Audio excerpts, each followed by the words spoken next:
छत्रपति का आशीर्वाद।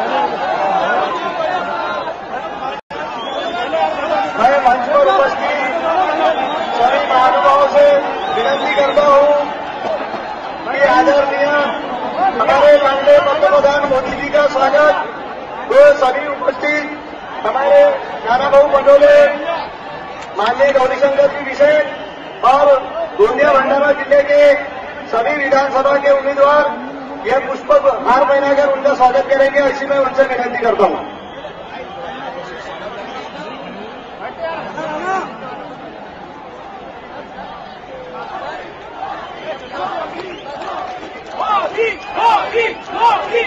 सांसद नाना भाऊ पटोले, गौरीशंकर जी विशेष, हमारे विनोद जी अग्रवाल, लक्ष्मी जी जायसवाल,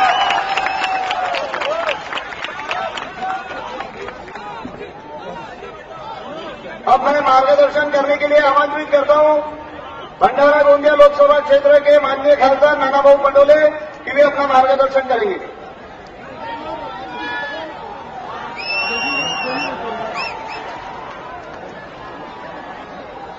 भारत माता की, भारत माता की। सर्वप्रथम आपल्या गोंदियाच्या या पवित्र भूमीवर आपल्या देशाचे प्रधानमंत्री आदरणीय नरेंद्र मोदीजींचं आपण जोरात टाळ्या वाजवून सर्वप्रथम त्यांचं स्वागत करावं।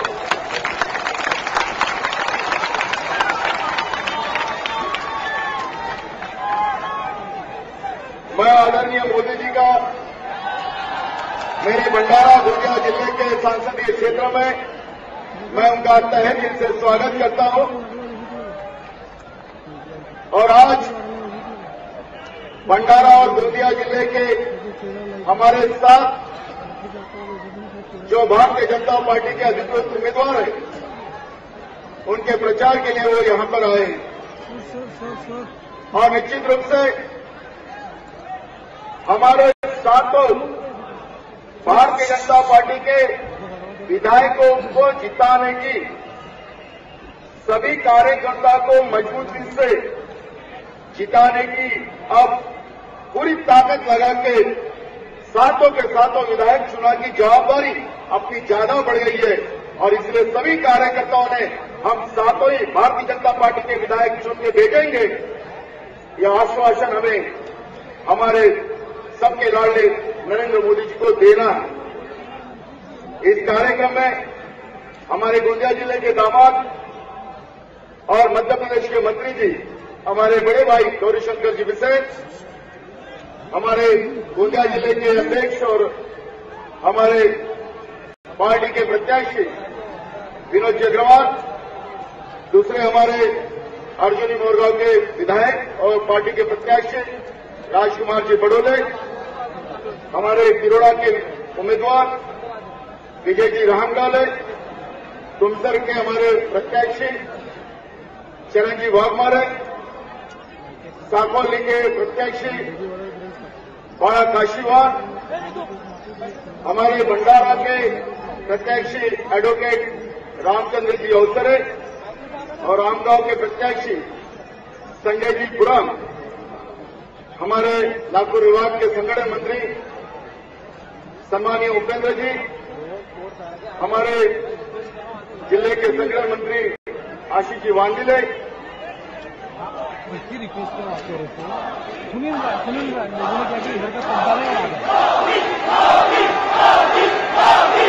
मोदी जी का आदरणीय मोदी जी का भाषण शुरू होने के बाद आपकी शुरुआत वैसी होना चाहिए। पहली बार, क्योंकि हम सब लोगों ने चुनाव के समय में हमारे गोंदिया भंडारा जिले के प्रचार में वो आने वाले थे, पर हमारे विरोधियों ने कहा था कि हम चाहेंगे तभी मोदी जी इस शहर में आएंगे, नहीं तो नहीं आएंगे। और वही आज हमारे प्रधानमंत्री जी को कहते हैं कि सपने बेचने वाले झूठ बोल के उन लोगों ने देश में सत्ता ली। मैं आदरणीय मोदी जी को कहना चाहूंगा कि अगर वो आपको सपना बेचने वाला कहते हैं तो मुझे देश बेचने वालों को, जिन लोगों ने 10 साल इस देश को बेचने का काम किया, वो लोग ही आज आपको सपना बेचने का काम बताते हैं। उनको अब उनकी जगह दिखाने का समय आ गया है। महाराष्ट्र में भारतीय जनता पार्टी की सत्ता खुद के बलबूते पे आना चाहिए और इसलिए पूरे महाराष्ट्र में आदरणीय मोदी जी अपना दौरा कर रहे हैं। गए 2 महीने में देश में जो निर्णय लिया, दुनिया में जाके अपने देश का नाम ऊंचा किया, आज पूरा देश, पूरी दुनिया अपने भारत की तरफ, अपने हिंदुस्तान की तरफ एक अच्छी नजर से देख रहे।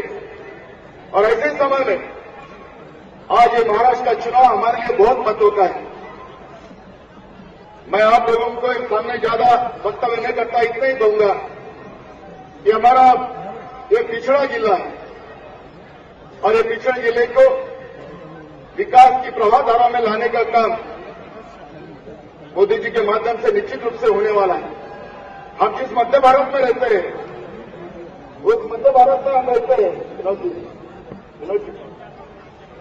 हम जिस मध्य भारत में रहते हैं, आप आपने देखा होगा कि गैस सिलेंडर, पेट्रोल, डीजल आज हम लोगों को बंबई से लाना पड़ता है। ट्रांसपोर्टिंग चार्जेस की वजह से वो हमारे यहाँ के लोगों को महंगा पड़ता है। मैंने पेट्रोलियम मिनिस्टर धर्मेंद्र जी प्रधान को मैंने उस तरफ का एक प्रस्ताव भी दिया कि हमारे गोंदिया भंडारा जिले में पेट्रोकेमिकल रिफाइनरी हमारे गोंदिया जिले में आना चाहिए और निश्चित रूप से आप मुझे सहकार्य करेंगे, जिससे मध्य प्रदेश, छत्तीसगढ़ और यहाँ पे निश्चित रूप से रोजगार की एक संधि हम लोग हमारे युवाओं को दे सकेंगे। हमारा एरिया ये किसानों का एरिया है और आज खेती में हर साल निसर्ग के वजह से और महाराष्ट्र की सरकार जो हमारे राज्य को अंधेरे में डुबा के रखी है, आज हमारे किसानों को अगर बिजली चाहिए तो महाराष्ट्र में सरकार को बिजली देने का आज भी सुविधा नहीं। पूरा महाराष्ट्र अंधेरे में लाके रखा है और सबसे बड़ा कलंक इस महाराष्ट्र में इन लोगों ने लगाया है कि आज महाराष्ट्र में राष्ट्रपति राजवट शुरू हो गई और राष्ट्रपति राजवट की वजह से आज जो भी निर्णय लोगों के लेने के लिए वो नहीं ले सक रहे और उसकी वजह से आज सबसे बड़ा प्रश्न हमारे किसानों का हमारे महाराष्ट्र में बना है। मैं मोदी जी को इस माध्यम से बताना चाहता हूं कि निश्चित रूप से हर साल निसर्ग के माध्यम से हमारा किसान अड़चन में आता है। मैं एक नेशनल डेयरी प्रोजेक्ट के बारे में, वो भी हमारे कृषि मंत्री राधा मोहन जी को मैंने उसका भी एक प्रस्ताव दिया है और इस माध्यम से हमारे भंडारा गोंदिया जिले के नहीं तो हमारे छत्तीसगढ़ और मध्य प्रदेश के भी किसानों का बहुत बड़ा फायदा हो सकता है। आने वाले दिनों में निश्चित रूप से विकास के माध्यम से अपन गोंदिया और भंडारा जिले को मुख्य धारा में लाने की कोशिश तुम्हारा सांसद करके निश्चित रूप से आदरणीय मोदी जी के माध्यम से मैं करने वाला हूं। लेकिन मैं आप लोगों को जिस आशा के साथ, जिस मकसद के लिए मुझे आप लोगों ने चुन के दिया है, वो आशा और मकसद पूरा करना है तो गोंदिया और भंडारा जिले के 7 विधायक जो आदरणीय मोदी जी के विचारधारा से महाराष्ट्र में मोदी जी के विचारधारा की सरकार बनाना हम सब के लिए आज जवाबदारी है।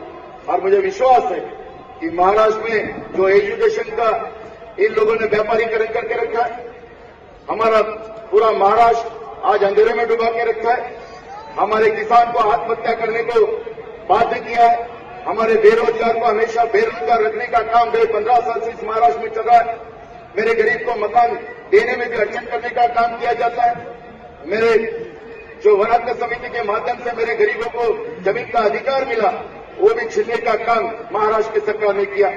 वो निराधार के पैसे हमारे गरीबों को जो मिलते हैं, जो केंद्र सरकार के माध्यम से आते हैं, वो गरीबों को 6-6 महीना पैसा मिलने नहीं देते।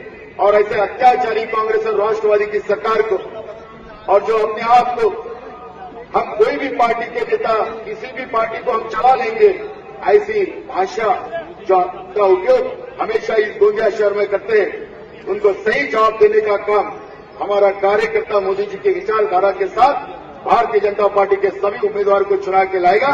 यही विश्वास मैं यहां रखता हूं। मैं आदरणीय मोदी जी को बताना चाहता हूं कि आप पार्लियामेंट के समय में यहां नहीं आए, लेकिन आज आपके पास बहुत समय है। आपको सुनने के लिए बाहर में भी इससे 3 गुना लोग बाहर में भी खड़े हैं। जिस शहर में हम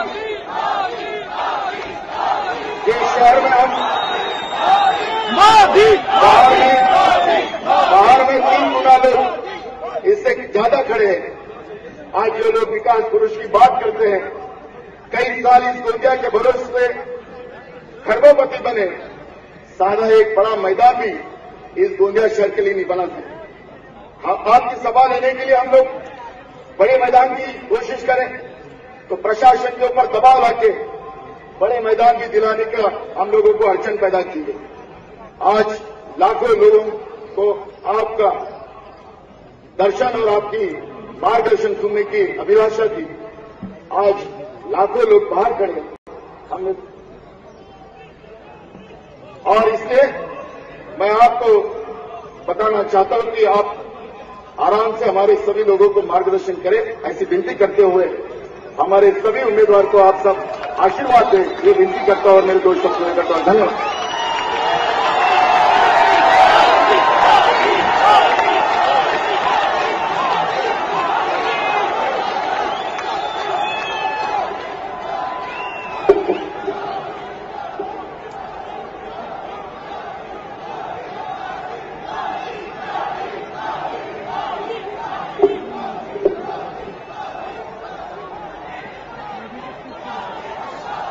भारत माता की।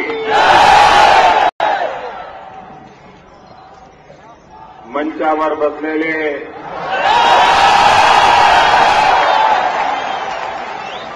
भारतीय जनता पार्टी के खासदार, माझे मित्र,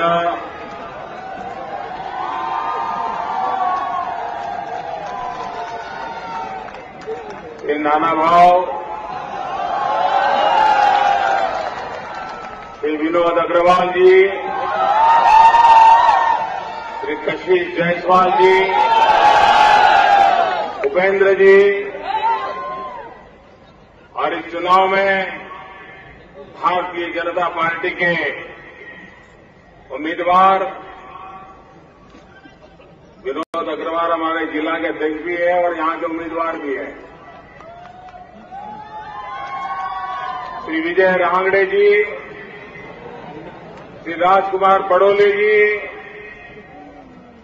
श्री संजय पुराण, श्री चरण वाघमारे, श्री राजेश काशीवार, श्री एड रामचंद्र अवसरे और विशाल संख्या में पधारे हुए गोंदिया के प्यारे भाइयों और बहनों,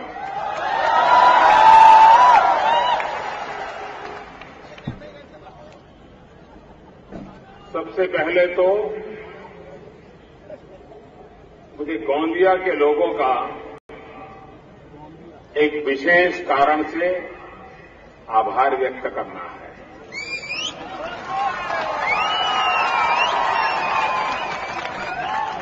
मुझे उनका धन्यवाद करना है और मुझे उनको अभिनंदन भी करना है।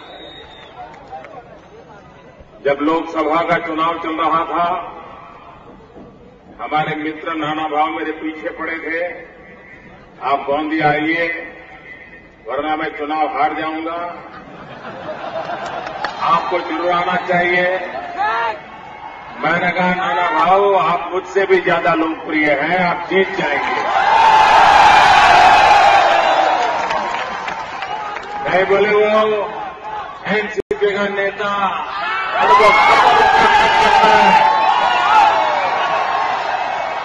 मैंने कहा खरबा खरबा की चिंता मत कीजिए, आप लोगों के बीच चले जाइए, आप चुनाव जीत जाएंगे। मैंने ये नानाभाऊ को कहा था, आपका पर भरोसा रख करके कहा था। मुझे विश्वास था कि गोंदिया कभी मेरा भरोसा नहीं तोड़ेगा और जो मैं सोचता था वही आपने करके दिखाया। मैं आ नहीं पाया था, उसके बावजूद भी आपने इतनी प्रेम वर्षा की, नाना भाव को विजयी बना करके दिल्ली भेज दिया भाई। इस बार मुझे लगा कि मुझे गोंदिया के पास वोट मांगने के लिए जाने की जरूरत नहीं है, वोट तो देने ही वाले हैं, लेकिन मुझे कर्ज चुकाने के लिए जरूर आना है और इसलिए मैं आज कर्ज चुकाने के लिए आया हूं।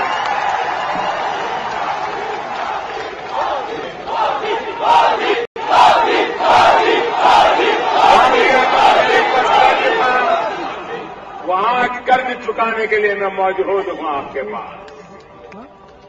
यहां मंच पर खासदार भी हैं, आमदार भी है और मेरे जैसा कामदार भी है।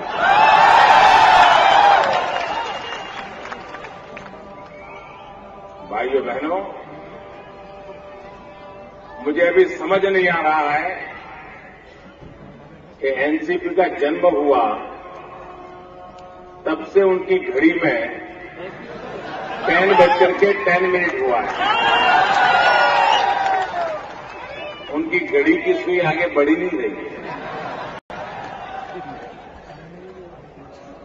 क्योंकि वो एक ऐसा मुहूर्त है जिस मुहूर्त में लूटने का उनको अवसर ज्यादा मिलता है, इसलिए वो घड़ी की सुई को हिलने नहीं देते। भाइयों बहनों, आपको निर्णय करना है, क्या महाराष्ट्र को ऐसे ही रखना है क्या? क्या हमारे विदर्भ को ऐसे ही रखना है क्या? हमारे इस गोंदिया इलाके के आदिवासी भाइयों बहनों को ऐसे ही रखना है क्या? बगल में छत्तीसगढ़ में हम लोग बैठे हैं, आप लोगों का तो छत्तीसगढ़ के साथ रोज का नाता है। मुझे बताइए, छत्तीसगढ़ आगे निकल गया, महाराष्ट्र छत्तीसगढ़ से भी पिछड़ क्यों गया? छत्तीसगढ़ में भाजपा की सरकार को तो बड़ी मुश्किल से अभी 10 साल हुआ है, यहां 15 साल से कांग्रेस और एनसीपी के लोगों ने लूट मचा रखी है, लूट मचा रखी है, कुछ नहीं छोड़ा। आप मुझे बताइए, कोई एक ऐसा क्षेत्र बता दीजिए जहां पर आपको भ्रष्टाचार की बदबू ना आती हो, ऐसा कोई क्षेत्र बचा है क्या? महाराष्ट्र के चप्पे चप्पे को लूट लिया गया, कोने कोने को तबाह कर दिया, जन जन को निराश कर दिया। जो लोग करगिल की शहीद विधवाओं का मकान लूट लेते हैं, जो लोग किसानों का पानी लूट लेते हैं, जो लोग घरों की बिजली लूट लेते हैं, जो लोग नौजवानों का रोजगार लूट लेते हैं, जो लोग समाज के आशा और अरमानों को तबाह कर देते हैं, ऐसे लोगों के हाथ में महाराष्ट्र नहीं दिया जा सकता। मेरे भाइयों बहनों, नहीं दिया जा सकता।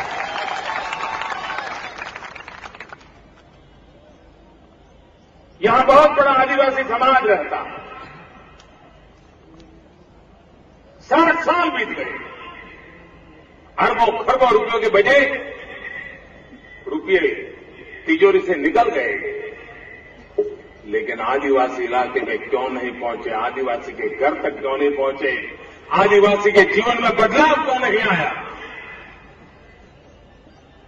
और क्या कारण है कि बगल के छत्तीसगढ़ में उसी आदिवासी के जीवन में तेज गति से बदलाव आया, उसका कारण क्या है? वन पैदाशों की जो जंगलों में पैदावार होती है उसके दाम गोंदिया के आदिवासियों से ज्यादा छत्तीसगढ़ के आदिवासियों को क्यों मिलते हैं? जो मजदूरी का पैसा गोंदिया क्षेत्र के आदिवासियों को मिलता है उससे ज्यादा पैसा छत्तीसगढ़ के आदिवासियों को मिलता है। ये फर्क क्यों है? क्योंकि यहां की सरकार को न आदिवासियों की चिंता है, न गरीबों की चिंता है, उनका तो 1 पॉइंट प्रोग्राम है। आपको लगता होगा यहां 2 दल है, कांग्रेस और एनसीपी। ये गलती मत करना, ये 2 दल नहीं है, ये एक ही दल है, एक ही दिल है, ये एक ही चप्पे कट्टे बट्टे के चप्पे हैं। दोनों की आदतें समान है, इरादे समान है, मकसद एक है। और ये राष्ट्रवादी नहीं है, ये भ्रष्टाचारवादी है।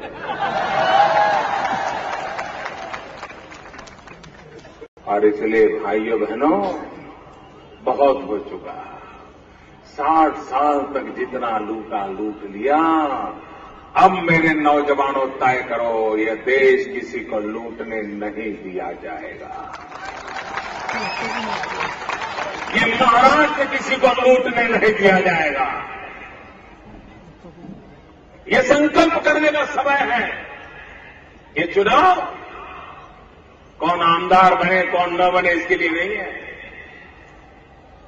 ये चुनाव महाराष्ट्र का भाग्य का क्या होगा उसका फैसला करने के लिए चुनाव है। क्या कारण है महाराष्ट्र की दशा हुई?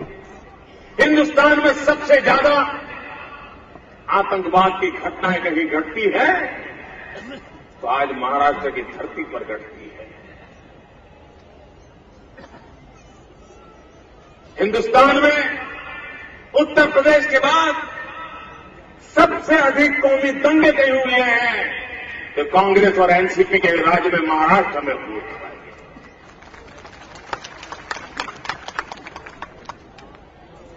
क्या उनकी कोई जिम्मेवारी नहीं है? ये कांग्रेस के नेता, एनसीपी के नेता 10 साल तक दिल्ली में सरकार चलाई, 15 साल तक यहां चलाई।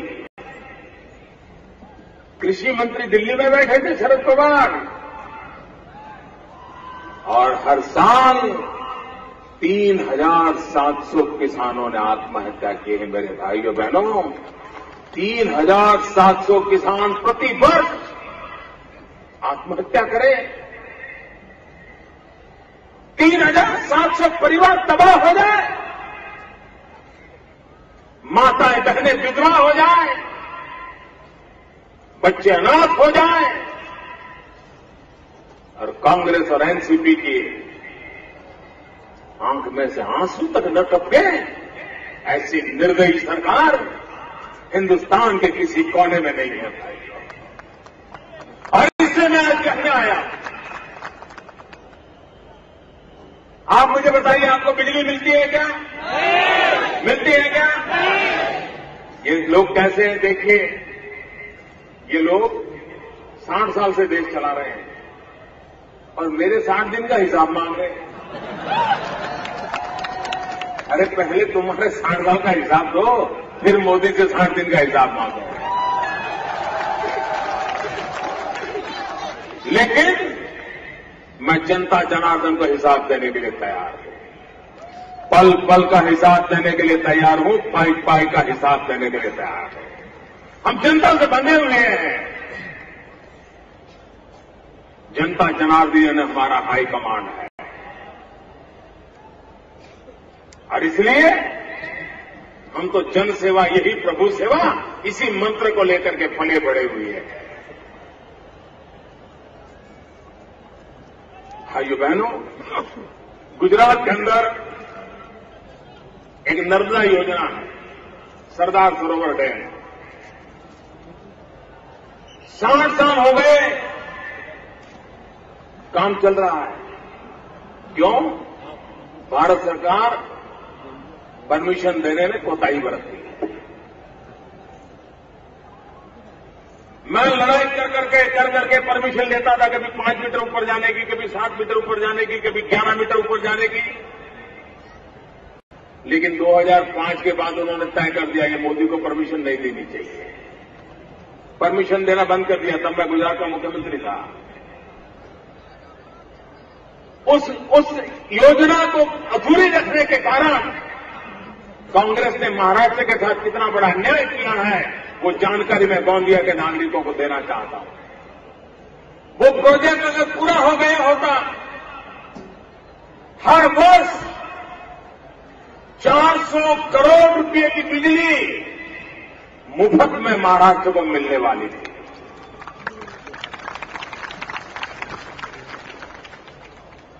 अगर मुझे 2005 में काम करने दिया होता, 1-2 साल के भीतर भीतर मैंने काम पूरा कर दिया होता और पिछले 8 साल से हर वर्ष 400 करोड़ रुपयों की बिजली महाराष्ट्र को मुफ्त मिलती और वो बिजली किसानों के काम आती। हमारे किसान को आत्महत्या करने की नौबत नहीं आती। लेकिन दिल्ली में बैठी हुई कांग्रेस सरकार ने हमको वो परमिशन नहीं दी। कांग्रेस मुझे पूछती है 60 साल में क्या किया? दिल्ली में सरकार में आते ही 15 दिन में वो सरदार सरोवर डैम का काम चालू कर दिया। और मैं महाराष्ट्र के भाइयों को विश्वास दिलाता हूं, 1 साल 2 साल के भीतर भीतर काम पूरा हो जाएगा और आपको 400 करोड़ रुपए की बिजली मुफ्त में मिलना शुरू हो जाएगा।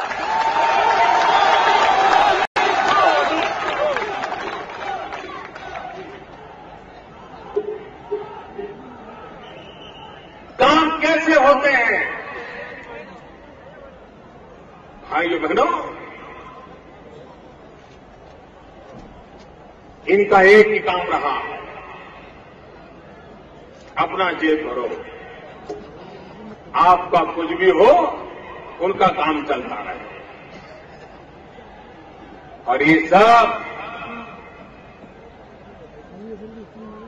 बेपरवाह लोग हो गए, लाज शर्म तक नहीं रही है, उनको कोई संकोच नहीं हो रहा है। और इसलिए भाइयों बहनों, मैं आज आपसे आग्रह करने आया, महाराष्ट्र को तबाही होने से बचाना है तो आप लोगों को एक पूर्ण बहुमत वाली स्थिर सरकार चुनना जरूरी है। यूपी वाला जमाना समाप्त हो चुका भाइयों। अब महाराष्ट्र को आगे बढ़ना है तो पूर्ण बहुमत वाली सरकार चाहिए। आपके पड़ोस में छत्तीसगढ़ पूर्ण बहुमत से 10 साल से काम कर रहे हैं, तेज गति से आगे बढ़ रहे हैं। आपके बगल में मध्य प्रदेश पूर्ण बहुमत के साथ काम कर रहे हैं, तेज गति से आगे बढ़ रहे हैं। बीमारू राज्य गिने जाते थे, बीमारियों से बाहर आ गए। महाराष्ट्र भी हिंदुस्तान का नंबर 1 राज्य बन सकता है भाइयों, नंबर 1 राज्य बन सकता है। और इसलिए मैं आपसे आग्रह करने आया, आप मुझे बताइए, हमारा हिंदुस्तान हजारों साल से हिंदुस्तान है कि नहीं है? मुझे सबकी जवाब चाहिए, सबकी आवाज चाहिए, वो ऊपर वाले भी जवाब दें। हजारों साल से हिंदुस्तान है कि नहीं है? आजादी की लड़ाई लड़े तब भी हिंदुस्तान था कि नहीं था? आजादी के बाद में हिंदुस्तान है कि नहीं है? कांग्रेस के राज में भी हिंदुस्तान है कि नहीं है? लेकिन कभी दुनिया में हिंदुस्तान का डंका बजता था क्या? अमेरिका में कोई पूछता था क्या? आज बज रहा है कि नहीं बज रहा है? हिंदुस्तान का लोहा मानते हैं नहीं मानते हैं?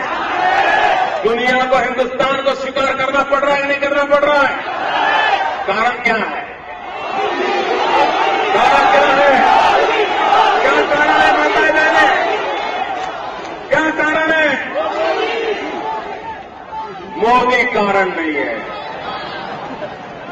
ये मोदी का जादू नहीं है, नहीं ये मोदी का करिश्मा है।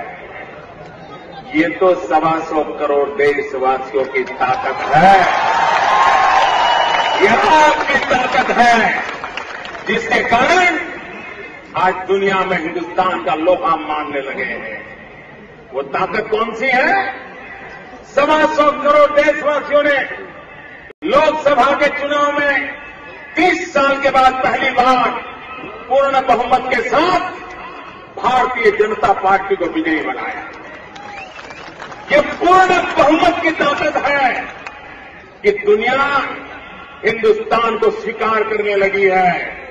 जब मैं किसी को मिलता हूं तो उसको मालूम है कि वो इंसान है जिसके पीछे 125 करोड़ देशवासी खड़े हैं। ये उसको मालूम है।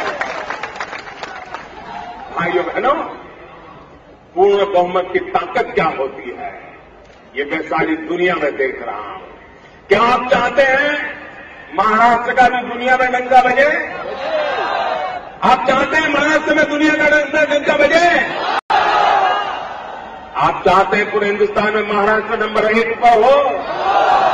तो पहली शर्त है पूर्ण बहुमत वाली स्थिर सरकार बनाइए।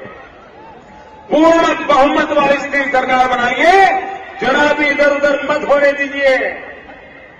और मैं 2 दिन से महाराष्ट्र में प्रवास कर रहा हूं। हमारे कांग्रेस के नेता, मैं जब अमेरिका था तब मैंने समाचार पढ़े, वो चिल्ला रहे थे।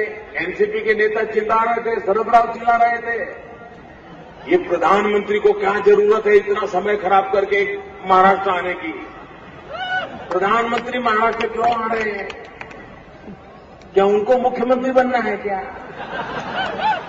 मैं हैरान था। मैंने कहा मैं यार इतनी बार महाराष्ट्र गया, गोंदिया भी गया, नासिक भी गया, हर जगह पे गया, लेकिन कभी इस प्रकार से तो कोई बोलते नहीं थे। आज क्यों बोल रहे हैं? मुझे समझ नहीं आता था ऐसा क्यों कर रहे हैं। लेकिन कल से जब से मैंने भीड़ से यात्रा शुरू की है, हर जगह में ये जन सैलाब मैंने देखा है, तब मुझे पता चला उनको डर किस बात का लग रहा है।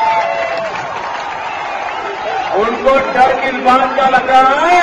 ये डर मोदी का नहीं है, उनको डर आपका लग रहा है। आपका डर लग रहा है, कांप रहे हैं। ये शरद राव है ना, बड़े चतुर है।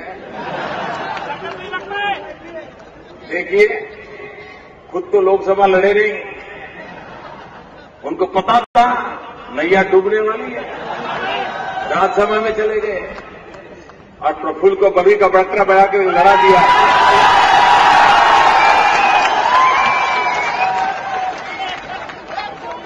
और अभी 10 साल तक कांग्रेस के साथ बराबर चोर लुटेरे भाई भाई, चोर लुटेरे भाई भाई, चोर लुटेरे भाई भाई, सब सरकार में। अब जब डूबने की नैया आई तो नैया छोड़ करके भाग गए। उनको मालूम है हारने वाले थे तो लोकसभा नहीं लड़े, अभी हारने वाले तो सरकार छोड़ करके निकल गए ताकि ठिकरा कांग्रेस के मत्थे पर फूट जाए और वो बच जाए। लेकिन महाराष्ट्र की जनता समझदार है, पाप दोनों ने किया है, सजा दोनों को मिलेगी, सिर्फ एक को नहीं मिलेगी। दोनों ने मिलकर के महाराष्ट्र को तबाह किया है। और इसलिए भाइयों बहनों, इस चुनाव में महाराष्ट्र को तय करना है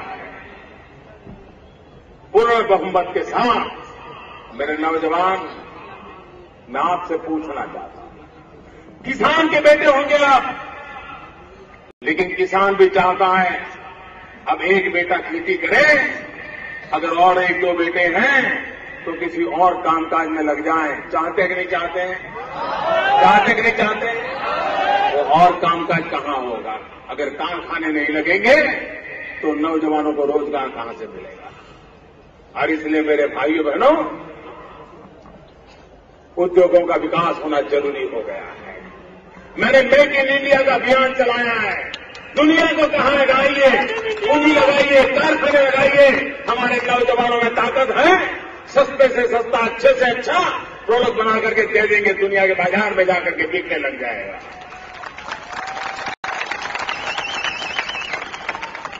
जापान 2 लाख करोड़ रुपए का पूंजी निवेश करने के लिए तैयार हो गया। चाइना 1.25 लाख करोड़ का पूंजी निवेश करने के लिए तैयार हो गया। भाइयों बहनों, दुनिया से लोग तैयार हो रहे हैं। देखते ही देखते बदलाव नजर आ रहा है। और इतना ही नहीं, मुझे बताइए, पेट्रोल के दाम कम हुए कि नहीं हुए? हुए कि नहीं हुए? डीजल के दाम कम हुए कि नहीं हुए? लेकिन कांग्रेस वालों को पता नहीं है। पता नहीं है, उसका कारण मालूम है? पता नहीं उसका मालूम क्या है? क्योंकि उनकी गाड़ियों का पेट्रोल का बिल पुराने वाला बनाया जाता है ताकि पैसे जेब में डाल पाए ना। इसलिए मालिक उनको मालूम ही नहीं है कि दाम बढ़ गया। और कांग्रेस वाले पूछते हैं, मोदी महंगाई कम हुई कि नहीं हुई? 5 साल में पहली बार इन्फ्लेशन का रेट नीचे आया। 5 साल में पहली बार आया। और 60 के दिन में नीचे आता है तो आने वाले दिनों में और अच्छा होगा। यहां का किसान मेरा धान की खेती करता है, उसकी हालत क्या है? किसान बेमौत मर रहा है। सरकार को योजना नहीं कर पाई है। भाइयों बहनों, मैंने एक लंबी योजना के साथ काम प्रारंभ किया और मैं किसानों को विश्वास दिलाता हूं। किसान को उनकी मेहनत का कमाई पूरी हो, उसके लिए मेरी दिल्ली में बैठी हुई सरकार प्रतिबद्ध है। और आने वाले दिनों में आप देखोगे, एक के बाद एक कदम आपके फायदा में जाने वाले हैं।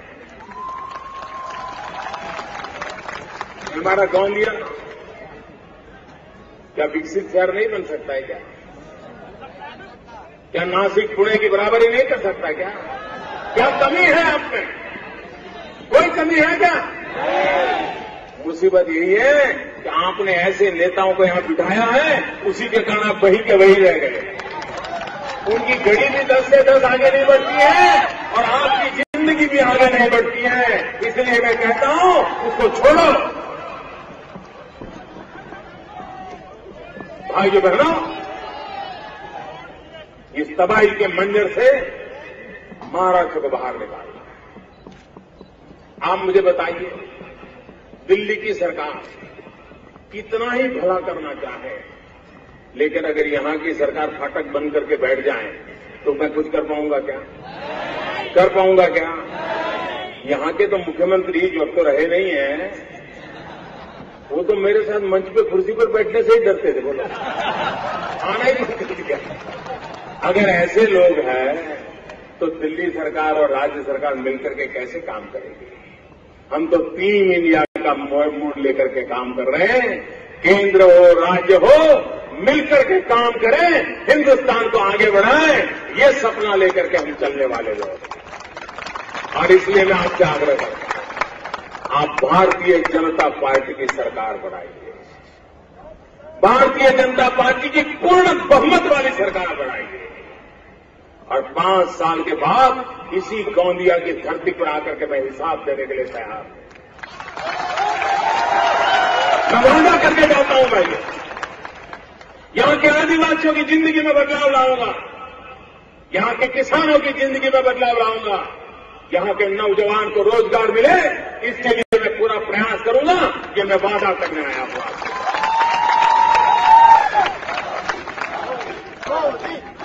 आप मुझे बताइए, टैक्स सरकार में जरूरी होते हैं। सरकार के खजाने में भी पैसे चाहिए क्योंकि विकास करना होता है, लेकिन पैसे लूटने के लिए नहीं होते। टैक्स के पाई का उपयोग जनता की भलाई के लिए होना चाहिए। ये एलबीटी क्या है? एलबीटी, ये एलबीटी क्या लगा के रखा है भाई? ये पैसा कहां जा रहा है? ये एलबीटी सीधी सीधी बात है, लूटो बांटो टैक्स। ये लूटो बांटो टैक्स है। और भारतीय जनता पार्टी ने कहा है सरकार बनते ही आपको एलबीटी से मुक्ति करा देगा। भाइयों बहनों, हमने विकास की नई ऊंचाइयों पर जाना और ये देश महाराष्ट्र अगर पिछड़ गया तो हिंदुस्तान आगे बढ़ नहीं सकता है। आप लिख करके रखो। एक जमाना था महाराष्ट्र नंबर 1 पर रहा करता था और महाराष्ट्र और मुंबई के भरोसे पूरे हिंदुस्तान की गाड़ी चलती थी। आज वही लुढ़क गया है। अगर मुझे हिंदुस्तान को भी आगे बढ़ाना है तो महाराष्ट्र और मुंबई के बिना आगे नहीं बढ़ पाएगा। और इसलिए भारत का भाग्य बदलने के लिए भी मुंबई और महाराष्ट्र को आगे बढ़ना, उनकी ताकत तैयार होना बहुत जरूरी है। भाइयों बहनों, विकास के सिवाय समस्याओं का कोई समाधान नहीं है। माओवाद का समाधान भी विकास के माध्यम से होगा। और मैं माओवाद के रास्ते पर गए हुए नौजवानों को कहना चाहता हूं, इस धरती को खून से लाल रंग करके आप चैन की नींद से नहीं सो पाते होंगे। अब कितने ही निर्दोषों को मारते होंगे, लेकिन खुद चैन से रात को सो नहीं पाते होंगे। कंधे पर से एक दिन के लिए बंदूक नीचे उतारो, हर कंधे पर रख करके देखो और इस धरती को हरियाली करके देखो, आपको चैन की नींद आना शुरू हो जाएगा। आपकी भी बेचैनी जाएगी, समाज की भी बेचैनी जाएगी। कंधे पर बंदूक रखने से दुनिया नहीं बदलती है। दुनिया बदलती है कंधे पर हल रखने से।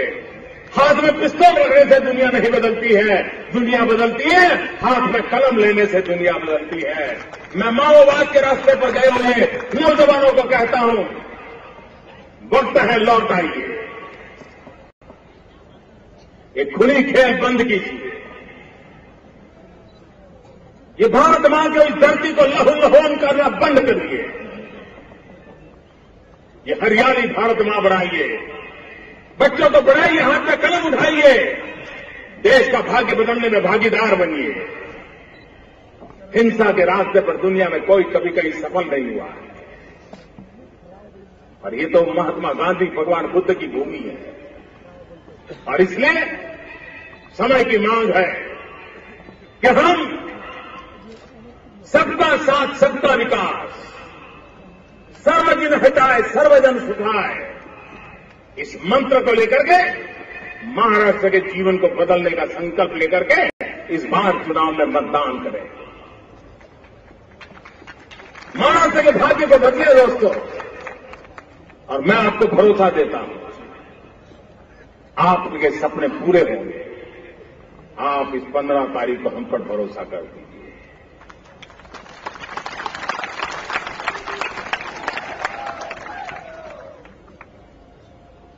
भाइयों बहनों, मैं देख रहा हूं ऊपर तक लोग बैठे हैं, सब दूर बैठे हैं। ऐसा बुरा दिन आ गया। ये हवा का रूप क्या है वो बता देता है। जो पॉलिटिकल पंडित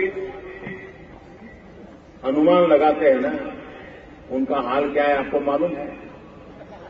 जब लोकसभा का चुनाव हुआ तो पॉलिटिकल पंडित कहते थे भाजपा को 125 सीट मिलेगी।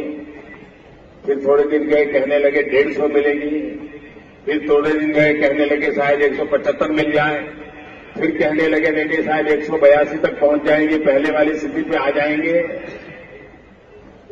इससे आगे बढ़ने को कोई तैयार नहीं था, क्योंकि पॉलिटिकल पंडितों को बदली हुई हवा के रूप का पता नहीं है। पुराने पैरामीटर बदल चुके हैं। देश का भाग्य बदलने के लिए देश का नौजवान तैयार हो चुका है। वो देश को लूटने देना नहीं चाहता है। और सारे पॉलिटिकल पंडित गलत निकल गए और 282 सीटों के साथ और साथी दल 300 से भी ज्यादा सीटों के साथ आज संसद में विजयी बना दिया। मैं इन पॉलिटिकल पंडितों को कहता हूं, भाई उस बार गलत हो गए, इस बार गलत मत होना। ये मत सोचना कि हंग असेंबली बनने वाली है। आप ये मत सोचना कि गठबंधन बाद में होने वाले हैं। आप हवा का रुख जान लीजिए। हवा का रुख साफ कहता है भारतीय जनता पार्टी की पूर्ण बहुमत वाली सरकार बनने वाली है। और भारतीय जनता पार्टी ही महाराष्ट्र के भाग्य बदलने के लिए दिल्ली सरकार और महाराष्ट्र की सरकार मिलकर के यहां के नए इतिहास रचने वाले हैं। और इसलिए मेरा आप सबसे आग्रह है कि 15 तारीख को भारी मतदान करके भारतीय जनता पार्टी को विजयी बनाइए। सभी उम्मीदवारों को मेरी विनती है कि मेरे पास आ जाएं। सभी उम्मीदवार एक साथ आ जाएं। आप सबसे मेरी प्रार्थना है, मैं बताऊं, एक काम तो करोगे, सबका जवाब चाहिए मुझे, करोगे? करोगे? यहां से जाते समय कोई प्लास्टिक की बोतल छोड़ दी हो, कोई कागज का टुकड़ा छोड़ दिया हो, कोई चीजें छोड़ दी हो, सब कुछ उठा करके ले जाना है। ये सफाई करना हमारी जिम्मेवारी है। हम भारत मां को गंदा नहीं रख सकते। साफ करके जाओगे ना? सब पूरा कदम उठा के ले जाओगे ना? पक्का? बहुत बहुत धन्यवाद। मेरे साथ दोनों मुट्ठी बंद करके बोलिए भारत माता की। पूरी ताकत से बोलिए भारत माता की, भारत माता की, भारत माता की।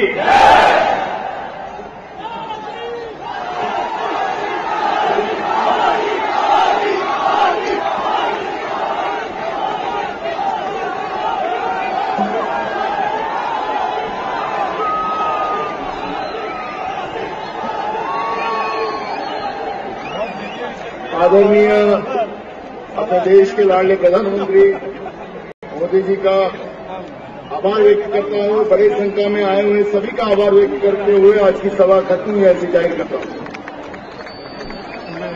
एक सूचना है, महिलाएं कृपया शांति बनाए रखे। पहले पुरुषों को निकलने दें। महिलाओं की व्यवस्था इधर से की गई है। वीआईपी निकलने के बाद में महिला इधर से जाएगी। शिव छत्रपति का आशीर्वाद, शिव छत्रपति का आशीर्वाद। बोलो भारत माता की, बोलो भारत माता की।